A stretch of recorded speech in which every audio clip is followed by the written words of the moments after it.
Salve, salve, meus amigos. Muito bem-vindos mais uma vez ao nosso podcast Papo do Coração. E hoje, mais uma vez aqui conosco, o Dr. Márcio Queiroz. O papo estava tão bom a respeito da proteção, da segurança, que vamos falar um pouquinho mais sobre isso, o planejamento de vida, planejamento financeiro e patrimonial. Dr. Márcio, mais uma vez, muito obrigado pela sua presença. O Dr. Márcio é advogado, economista e especialista em planejamento patrimonial, planejamento sucessório, e hoje nós vamos conversar um pouquinho mais sobre esse assunto. Dr. Márcio, muito bem-vindo. Obrigado, doutor.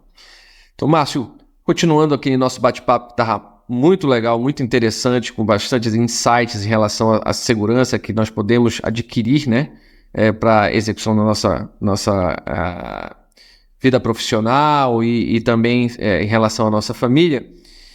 Mas eu queria te trazer o mesmo José que nós já havíamos conversado, só que 20 anos mais novo.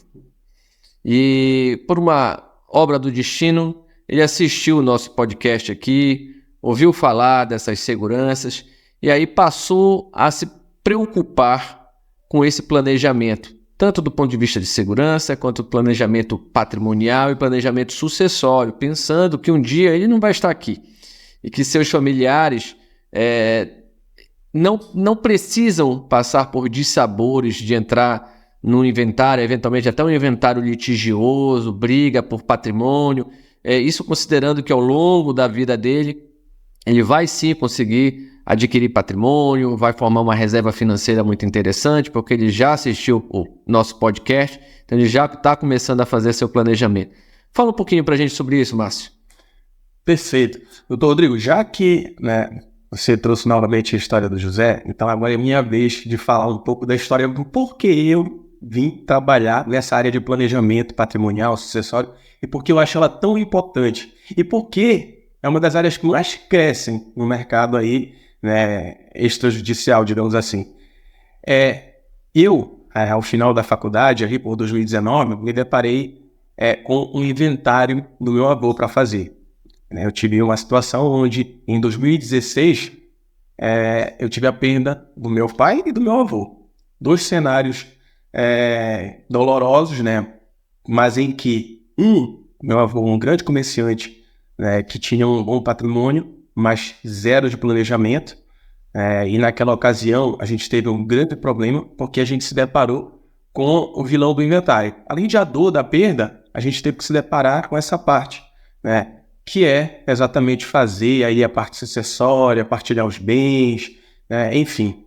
E naquela ocasião eu disse, o custo alto, tempo demorando, 3 filhos apenas, onde levou, como eu disse, mais de 3 anos e meio, um custo altíssimo, e enfim, os problemas que você sabe que o inventário traz. Um outro cenário, o meu pai, que também faltou em 2016, mas que não tinha um patrimônio tão grande quanto o meu avô, mas tinha ali um planejamento. Deixou um seguro de vida, uma reserva financeira confortável para minha mãe, tinha apenas 2 imóveis, ainda em vida passou para cada um dos filhos, sou só eu e meu irmão. Então você vê a diferença entre ter um planejamento e não ter um planejamento. Hoje, a falta de um planejamento patrimonial, financeiro, sucessório, ela pode trazer problemas de diversas ordens, de briga no núcleo familiar, rebaixamento de classe social, uma longa espera para que conclua esse inventário, enfim, são muitos os problemas. E eu me propus, naquele momento, quando eu, em 2019, me lancei a dizer, não, vou combater esse vilão chamado inventário. E, na realidade, fui ver que tem um universo muito, muito grande de estratégias e de produtos para exatamente fazer esse planejamento, que começa em vida. A gente vinha falando isso, de 2 etapas. Aquela primeira, onde você o gerador de renda, você é o provedor, e você precisa proteger essa pessoa, que está ali, o esteio da família, e você já começa a fazer eu digo que é uma construção de um prédio, onde você começa a construir esse prédio ali e se cercando de estratégias para que realmente essa família, essa pessoa esteja protegida. Mas e depois? Quando você passa a ser não mais um gerador de renda, e ser um gerador de despesa? Você também tem que proteger nessa fase. E tem uma terceira fase, que é exatamente essa que a gente está falando, que é a parte sucessória. Após o falecimento Após o falecimento, né, do patriarca, da matriarca, enfim. Mas que é aquela preocupação. Eu digo sempre isso. Planejamento patrimonial e sucessório é, antes de qualquer coisa, um gesto de amor pelos que ficam. Não é só relacionado a patrimônio. É eu partir e ter a certeza de que eu não vou deixar problema para os meus filhos, sabe? Que eu não vou deixar eles brigando por conta de um bem que eu deixei, que eu vou deixar eles com conforto financeiro e tocando ali o padrão de vida que a gente se propôs. Enfim, em síntese isso. Porque mas estima-se, né, Márcio, que o percentual do patrimônio que no final das contas no inventário vai ser perdido é elevado, não é isso? Com custas advocatícias, com cartórios, com impostos, que inclusive a reforma tributária está vindo aí, e esse imposto sobre a herança deve subir ainda mais, né? O que deve tornar ainda mais oneroso. Hoje, qual é o percentual estimado hoje, antes dessa reforma tributária, que se gasta do patrimônio que foi deixado pela pessoa que faleceu com o inventário, Márcio? Doutor, geralmente essa perda patrimonial ela pode atingir números acima de 40% do valor do patrimônio. Só para você ter uma ideia. As pessoas se assustam quando eu falo isso. Mas quando a gente vem para a realidade, para os números do inventário, aí elas conseguem entender do que eu estou falando. É muito comum no escritório. Eu tive essa semana uma situação bem interessante, de uma família que me procurou e veio até mim há mais de um ano atrás, e o patriarca já estava com a saúde debilitada, eles tinham um bom patrimônio. Eu falei, olha, aqui a situação é ideal fazer uma holding, porque o que é esse planejamento? Você corta essa relação do patrimônio e você passa a institucionalizar esse patrimônio. Você corta essa relação do patrimônio com a pessoa física e passa a ir para uma pessoa jurídica. É nessa hora que você evita o inventário. Você não está mais nem fazendo um planejamento sucessório. Você está evitando a sucessão.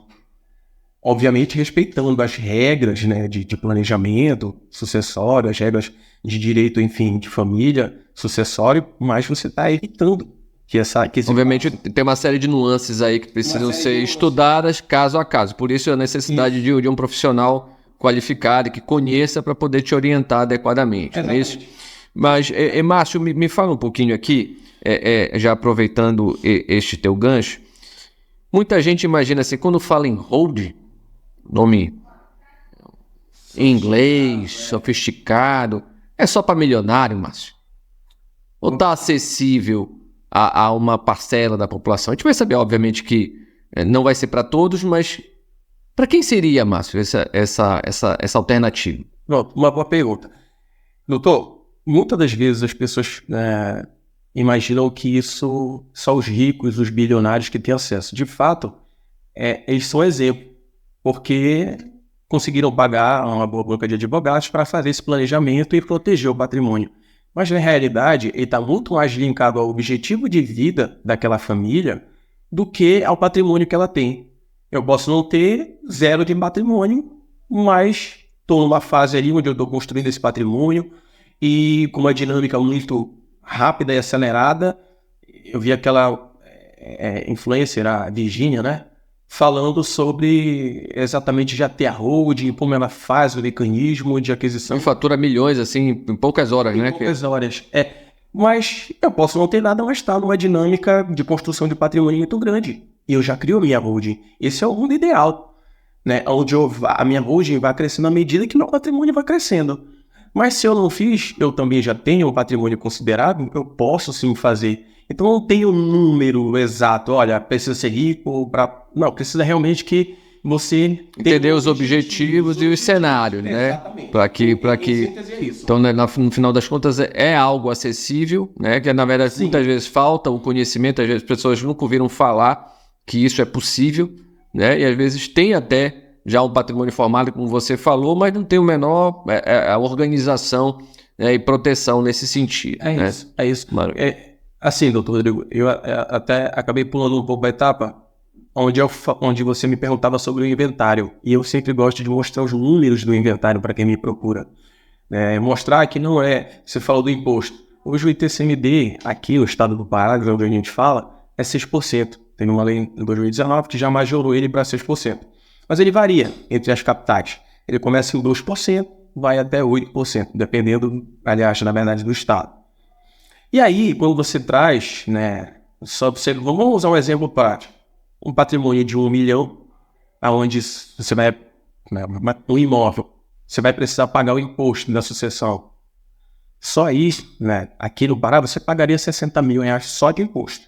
Quem é que já tem de cara R$60 mil para pagar de imposto? Ele tem que pagar antes de poder acessar o bem, né? Primeira coisa. E aí você está falando de outros problemas que vai surgir. É o bem que é bloqueado, né? Entre aspas, você não vai poder vender, fazer nada. Ele fica um bem que está passivo de ser regularizado, ele se torna um bem regular. Se você tem bens, né, dinheiro em conta, você não pode acessar, você precisa tudo de uma autorização judicial. Agora imagine o intervencionismo do Estado que vai dizer o que você vai fazer com o teu patrimônio. Um patrimônio que teu pai lutou uma vida inteira para conquistar. O doutor falava sobre o aumento, né, do imposto.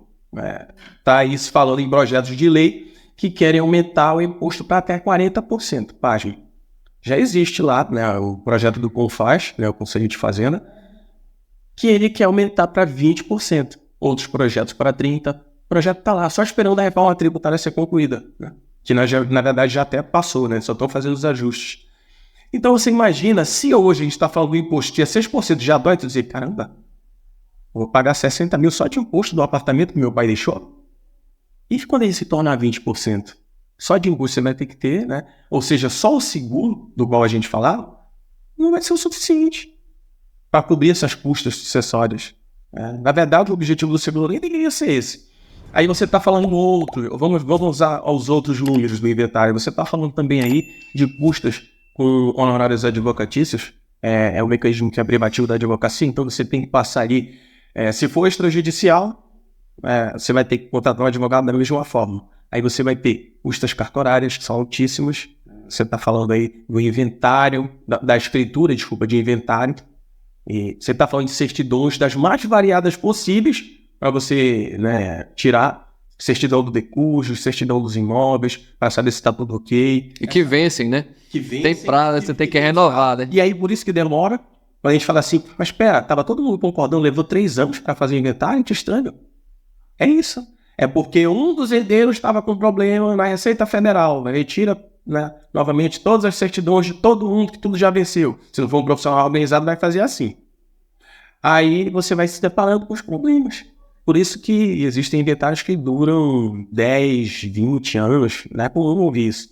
Porque aí depois também entram as brigas, né, familiares pela partilha dos bens. Então você vê a natureza dos problemas. Eu falo problemas de ordem psicológica, problemas de natureza financeira, mas os problemas são muitos. E eu costumo dizer isso. Só quem realmente sabe os problemas é quem se depara com ele. No momento que você se depara com esse problema, que você vai ver o tamanho dele. E aí a gente, depois de todo esse inventário pronto, você vai ter que fazer o registro desse patrimônio, né, no cartório de registro de imóveis. São cartórios diferentes. Cartório de notas é um, cartório de registro de imóveis é outro. Né? E aí você imagina, né, o custo dessa operação. Ainda tem um detalhe, acho que eu esqueço. Ainda tem o ganho de capital. O imóvel que o seu pai comprou, que o patriarca ali comprou por 100 mil reais, depois de 15, 20 anos ele valorizou, ele vai 1 milhão. E aí, nessa hora, você paga um ganho de capital, que é o imposto de renda, está lá na consolidação do imposto de renda. Você pega essa diferença entre os 100 mil e os 900 mil, é 15% você tem que pagar de imposto. Aí olha a quantidade, né, de dinheiro aí que você está falando. Aí é nessa hora que eu falo que é uma perda patrimonial de mais de 40%. Isso acaba impactando muito negativamente no patrimônio que fica, né? No final das... é quando a gente vai falar das outras consequências do rebaixamento social, dessa coisa toda, né? Aquele, como a gente falava inicialmente, aquela família que morava na doca, o pai tinha essa condição, né, habilidade com os negócios da família, era quem sabia conduzir a clínica, e aí ter essa perda patrimonial, aí o filho, olha, vou ter que vender, mas vou passar ali para um bairro periférico, coisa do tipo, isso pode acontecer também. E aí, pensando também nessa questão da holding, Márcio, é importante a gente citar isso aqui, existem situações em que, hoje, colocando especificamente para a área médica aqui, tá? Já que a gente pretende também falar de médico para médico, né? A gente trabalha hoje basicamente por PJ, né? São raríssimos as situações, tirando o serviço público, e que hoje isso vem mudando por conta das OSs, mas no geral, tirando o serviço público, nos hospitais de uma forma geral, se você não tiver uma PJ para prestar serviço, você não trabalha, né? Você não consegue fazer a sua prestação de serviço, receber o seu honorário médico, né? E aí existem as sociedades que são montadas para que você possa ter essa empresa para trabalhar e, eventualmente, alguns outros cenários em que você faz parte daquela empresa gestora, daquela empresa geradora. Isso tudo tem risco, né, Márcio? Tudo tem risco. Nessa situação, porque se a empresa formal entrar numa falência ou entrar numa situação de recuperação, a vaia pode afetar o patrimônio familiar, né? E a holding protege disso? Protege. O que nós temos? Nós temos três tipos de holding, né, segundo a doutrina. Você tem ali a holding patrimonial, essa holding familiar, né, onde você protege, coloca ali dentro de uma pessoa jurídica, né, para proteger o patrimônio, para blindar desse tipo de intempéries, de imprevistos que podem acontecer dentro da área jurídica. A outra seria uma holding mista, onde eu tenho ela participando de outras empresas e operacionalizando, fazendo uma operacionalização, né, de algum produto ou serviço. E tem a holding pura, que é a holding de participações. É uma empresa participando de outras empresas. Em síntese, você consegue fazer uma distinção do que é a parte operacional, olha, essa atividade profissional é nessa empresa, nessa pessoa jurídica. O meu patrimônio eu coloco nessa pessoa jurídica porque eu segrego. Não se comunicam, Não se comunicam. Eu segrego a minha atividade, né, seja ela como pessoa física, como profissional autônomo, os riscos dessa atividade, que toda atividade tem risco, do que eu conseguir acumular uma vida inteira de trabalho. Hoje o Código Civil, principalmente com o advento da Lei de Liberdade Econômica, ele veio trazer esse benefício, essa vantagem, né? Não é justo que o meu patrimônio que eu acumulei por uma vida inteira de trabalho responda por aquele erro, por aquele imprevisto, algo que aconteceu depois. Então tem formas sim de proteger o patrimônio dessa forma, colocando ele hoje, enquanto você não tem nada de problema, dentro de uma pessoa jurídica, segregando essa atividade. Márcio, no caso, holding constituída, patrimônio dentro da holding familiar, a coisa tá... O cidadão está seguindo a cartilha aí que nós estamos conversando aqui. Faleceu. Lá dentro, como eu organizo isso? Como seria essa sucessão? Já que não será um inventário, pelo que eu entendi aqui. Como é que é essa organização dessa sucessão lá na frente? Pronto. Como eu havia falado, você corta essa relação da pessoa física de eu ser o dono do apartamento, da casa, do patrimônio, enfim. Você passa a não ser mais dono dele e você passa a ser dono de cotas de uma empresa que é dona desse patrimônio. Entende como a gente está falando de pessoas diferentes? É uma pessoa jurídica que tem direitos e deveres igual a essa pessoa física. Só que ela que é o dono do patrimônio, não sou eu sou dono de cotas correspondentes a esse patrimônio. Então, assim, de forma bem prática, é isso. Você corta essa... E automaticamente você evita passar por esses problemas todos que a gente começou, de inventário. Aí, só para você entender melhor, eu acho que chega a ser incoerente. Você, que tem uma vida finita, adquirir um patrimônio que vai levar 100 anos, 200 anos. Não é verdade? Quando você corta essa relação, você passa a realmente não ter mais que passar por esses problemas. Entendi. E essas cotas lá dentro, existe alguma regra específica para que, de que forma, depois que eu olho, eu tinha 50% das cotas, quando eu faleci, de que forma isso vai ser distribuído? Existe alguma regra ou eu deixo pré-determinado isso aí? Como é que isso... Ou eu já posso em vida fazer a distribuição dessas cotas? Existe alguma possibilidade de eu ficar com o usufruto vitalício dos bens que pertencem à holding? E aí só após o falecimento, existem regras para isso que a gente pode inserir nisso aí, né? Pronto, ótima pergunta. Você sai do ambiente, tá, do direito de família, do direito das sucessões, e você passa, né, enfim, do Código Civil ali, que ampara essas regras, e você passa a trabalhar dentro das regras de direito societário. E ali você pode incluir, né, cláusulas protetivas, né, dentro desse contrato social, onde você vai determinando um usufruto, onde o patriarca, né, ele vai manter controle total sobre esse patrimônio. Você passa a ter controle, inclusive, de como você quer que fique esse patrimônio. Obviamente, respeitando, né, essas regras de sucessão, de direito de família, que a gente chama de legítima. A tua parte disponível do patrimônio, você tem como colocar, né, isso tudo dentro desse sistema de holding, protegendo, né, garantindo eficiência tributária, eu digo que são os principais benefícios, e evitando o inventário. Então, ali dentro, você vai colocar essas cláusulas, entendeu? Usufruto vitalício, uma cláusula de call, caso haja um filho, né, pré-morto, aí você consegue retomar essas cotas para você. Você consegue ali dentro colocar mecanismos de proteção, cláusula de impenhorabilidade, de incomunicabilidade, onde o teu patrimônio não vai responder por dívidas e muito menos por situações imprevistas.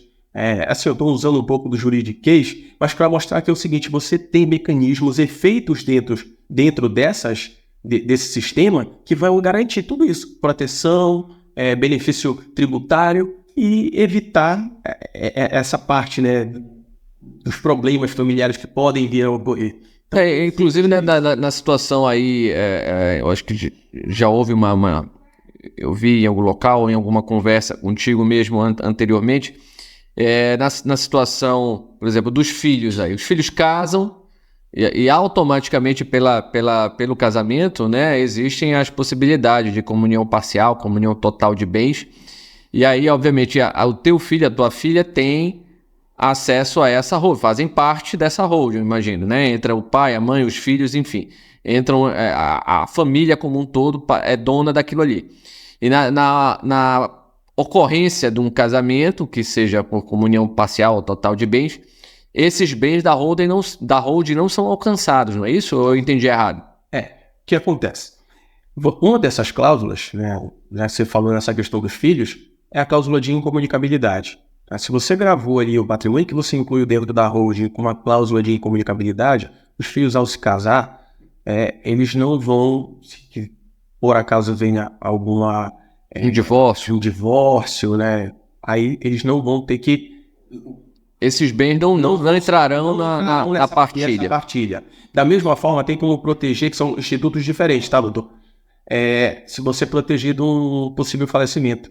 Porque uma coisa é a meiação, outra coisa é a herança. Eu posso fazer isso numa doação. Mas eu posso doar para o meu filho e gravar com cláusula de incomunicabilidade. Mas nessa hora ele não se separa. Mas se ele vier a falecer, isso já aconteceu inclusive na prática lá no meu escritório. Aí o cônjuge herdou um bem que o patriarca tinha dado. Entendi.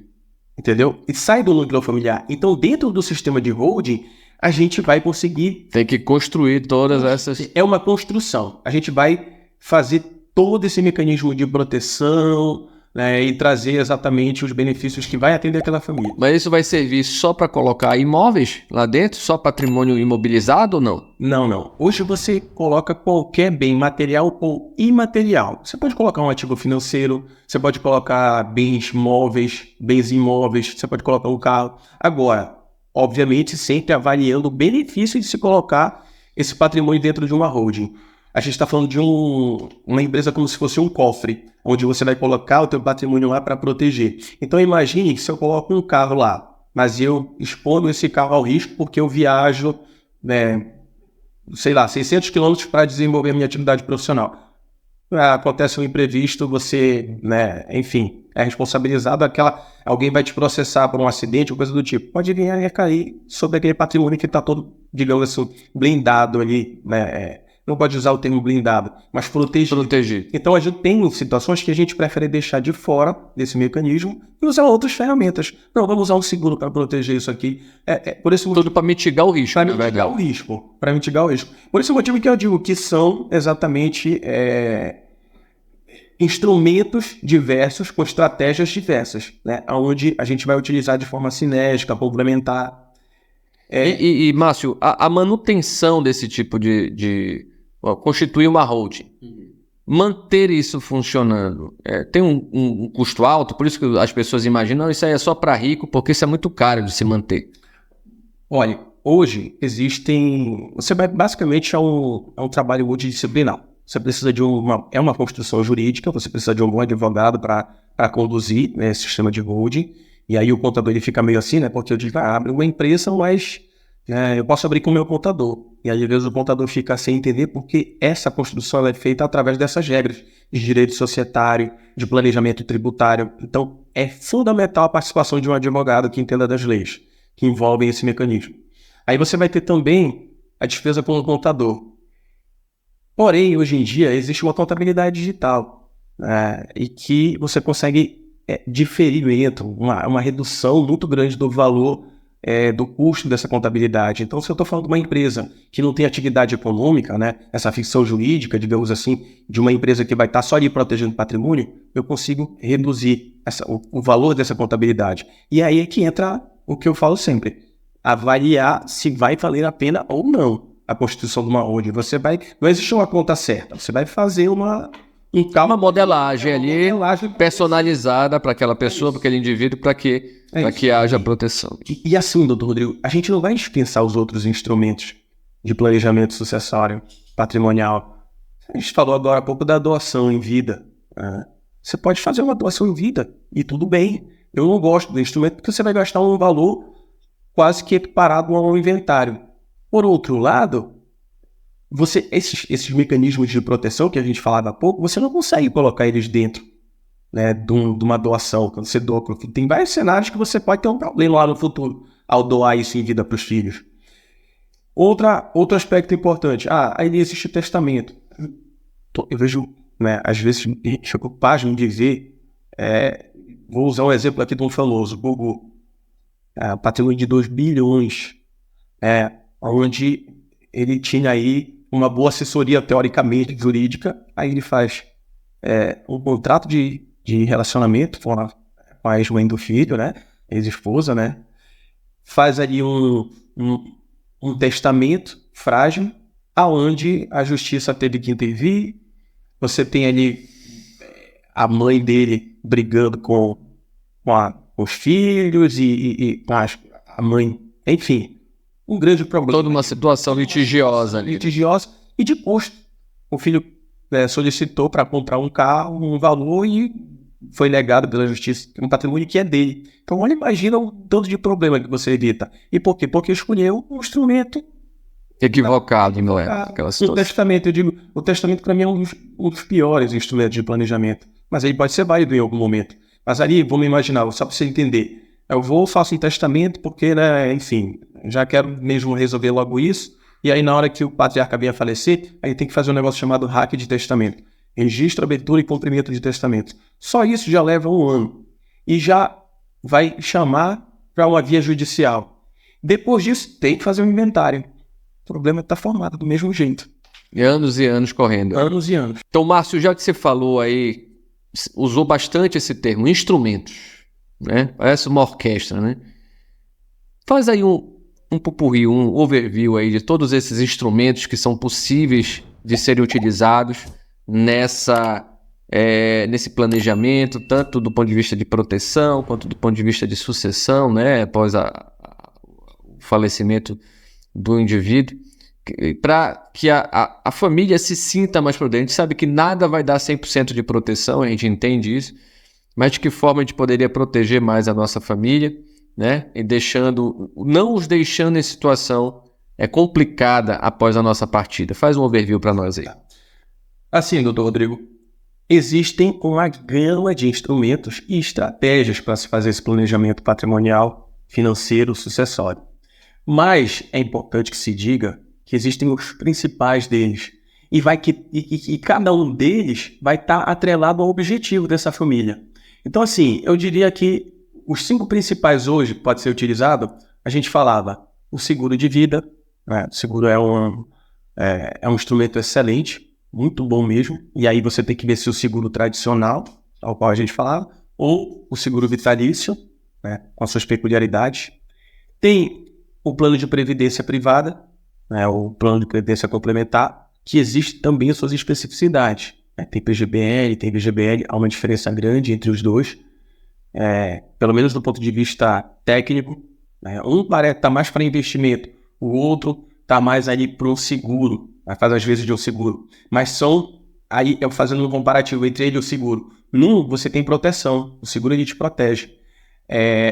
O plano de previdência você acumula renda, você acumula patrimônio. Vê como eles são complementares? Então, você está falando de 2 instrumentos que podem se complementar. Pode ser utilizado os 2 de forma sinérgica. Aí você tem, além disso, a doação em vida. Eu tenho um cliente mesmo lá no escritório que não quis fazer a holding, tem um patrimônio considerável e digo, não, mas eu quero fazer a doação. E se preparou e disse assim, não, eu vou arcar com todo esse custo, não tem problema. E tudo bem. Ela achou que aquilo era importante. Os filhos já bem estabelecidos, cada um com as suas esposas, achou que, de repente, nem seria interessante naquele momento, achou que, por uma questão de princípios, que não seria interessante mais deixar de fora os cônjuges dos filhos e tudo, e vão para frente. Então, a doação em vida, mas cada um tem, ela tem pontos fortes e pontos negativos, esse mecanismo. Tem o testamento, como eu havia falando, ele é muito bom, até para reforçar, né, dentro, por exemplo, do sistema de holding, você reforçar o que quer que seja feito. E tem a holding, né, como a gente falava agora há pouco, que é, sem dúvida, o melhor instrumento de planejamento patrimonial, onde você consegue se cercar de vários benefícios, tanto na parte de proteção, na parte aí de eficiência tributária, no controle dos negócios, né?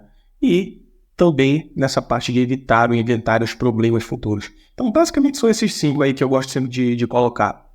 Então, em resumo, Márcio, existem formas de você fazer tudo isso utilizando a lei, né? Utilizando as regras, todas dentro da lei, para que você tenha essa proteção, faça uma sucessão mais tranquila, né? E não deixe os seus familiares aí na sua partida numa situação aí, às vezes até de uma falência, né? Uma situação que vai redução de classe social, redução de uma série de acesso a uma série de coisas que aquela família se acostumou até ao longo da vida. Então existem formas de você tentar diminuir, pelo menos vai haver custo, a gente sabe, o tempo todo vai ter custo envolvido, mas pelo menos reduzir o impacto disso sobre o patrimônio final da família. Doutor, quando a gente faz essa comparação do custo que é você fazer esse planejamento e você não ter feito, a diferença é gritante, tanto em termos financeiros como em termos psicológicos ali para aquela família.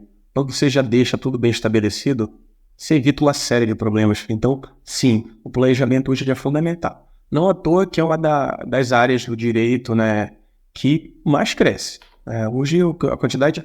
Quando eu comecei lá em 2019, para hoje, a quantidade de profissional que eu vejo tratando sobre esse tema é de, nossa, está crescendo muito. Porque já virou uma necessidade, uma obrigação você fazer isso. A gente acabava de falar, né, do projeto de lei que quer aumentar o imposto sobre herança para até 40%. Você imagina o que vai ser isso? Quer dizer, a gente está falando só de um cenário, tem vários outros cenários que vão comprometer, digamos assim, o patrimônio e a segurança dessa família. Isso é fácil. Maravilha. Bom, meus amigos, esse papo está muito bom, né? Nós falamos aí de uma série de situações e de instrumentos que a gente pode lançar mão aí você, meu colega médico, mas também nas outras profissões profissionais liberais, autônomos, você aí que tem o seu pequeno negócio, que está prosperando, que quer deixar uma proteção para sua família, Então, procure um profissional capacitado, pegue uma orientação adequada, né? Existe muito conteúdo já na internet, redes sociais, mas cuidado com isso, tem que haver uma filtragem, né? Nem toda a informação totalmente disponível é de qualidade. Então, procure um profissional certificado, um profissional qualificado para lhe dar a orientação adequada. E a gente quer agradecer mais uma vez a presença do Márcio aqui e suas considerações finais para a gente encerrar esse nosso podcast de hoje. Rodrigo, eu que agradeço pelo convite, em poder falar, né, desse tema tão importante, seja para a classe médica como para a população em geral. E parabenizá-lo mais uma vez pela iniciativa, né, que o senhor está à frente aí, e falar para o nosso público a importância de você hoje ser previdente, de você fazer um planejamento para evitar problemas no futuro. E é isso. Meus amigos, o Papo do Coração fica por aqui. Voltamos em breve. Não se esqueça de se inscrever no canal, ativar as notificações para os próximos episódios. Salve, salve!